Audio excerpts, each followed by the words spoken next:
Assalamualaikum, halo teman-teman. Berjumpa lagi dengan saya di channel perbincangan isu-isu hukum perkawinan dan keluarga.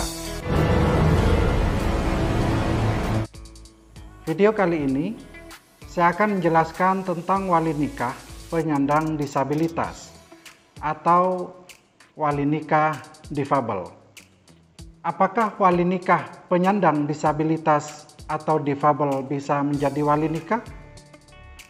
Teman-teman, dalam kajian hukum Islam, ada beberapa istilah yang digunakan untuk menyebut penyandang disabilitas. Di antaranya, ashabul ahad, penyandang disabilitas fisik. Ada istilah mu'awwakun, penyandang disabilitas mental. Ada juga istilah ajaza atau ajizun, seorang yang lemah, tidak mampu untuk bertindak. Membincang hak-hak wali nikah difabel atau wali nikah penyandang disabilitas dalam pernikahan tak lepas dari kerangka pembahasan fikih.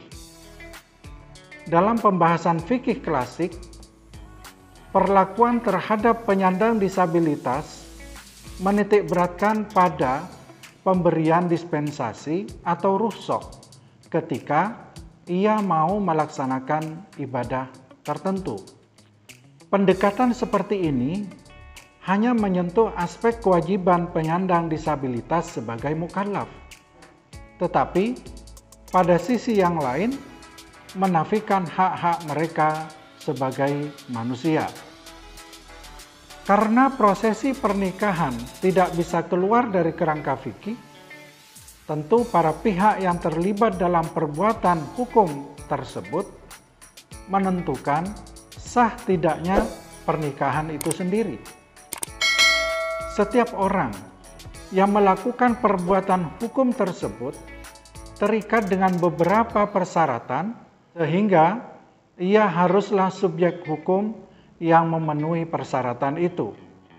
Artinya, beberapa persyaratan yang dibebankan kepada wali nikah disabilitas dalam akad nikah harus dalam kerangka memenuhi persyaratan fikih tanpa mengabaikan hak-hak mereka sebagai wali. Dengan demikian, sebagai subjek hukum dalam muamalah, penyandang disabilitas tertentu tetap mendapatkan haknya sebagai wali, walaupun dengan cara berbeda dengan wali nikah pada umumnya.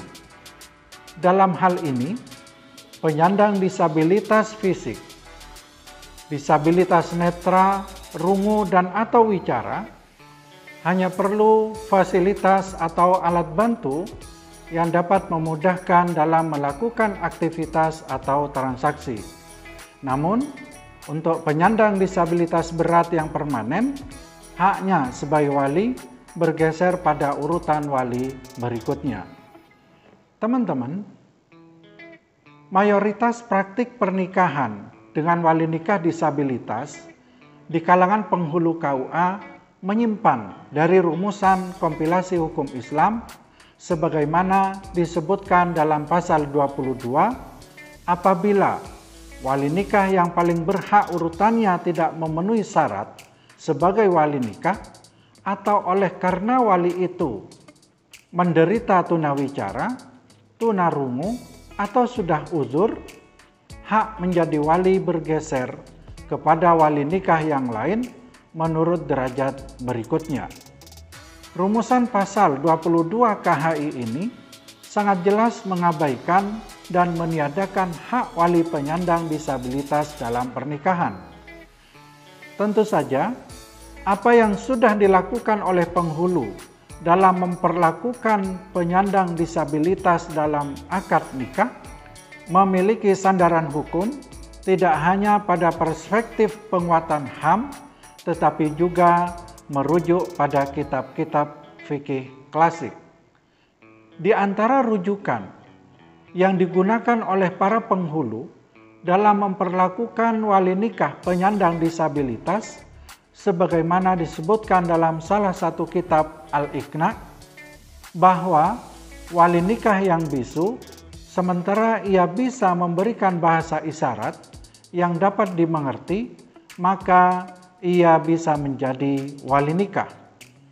Dalam rujukan yang lain, dari penjelasan Ibnu Hajar Al-Haytami, disebutkan sah nikahnya seorang disabilitas rungu dengan menggunakan bahasa isyarat atau tulisan yang dapat dimengerti oleh orang-orang di sekitarnya. Teman-teman, demikian penjelasan singkat mengenai wali nikah penyandang disabilitas ini. Semoga bermanfaat. Terima kasih. Wassalamualaikum warahmatullahi wabarakatuh.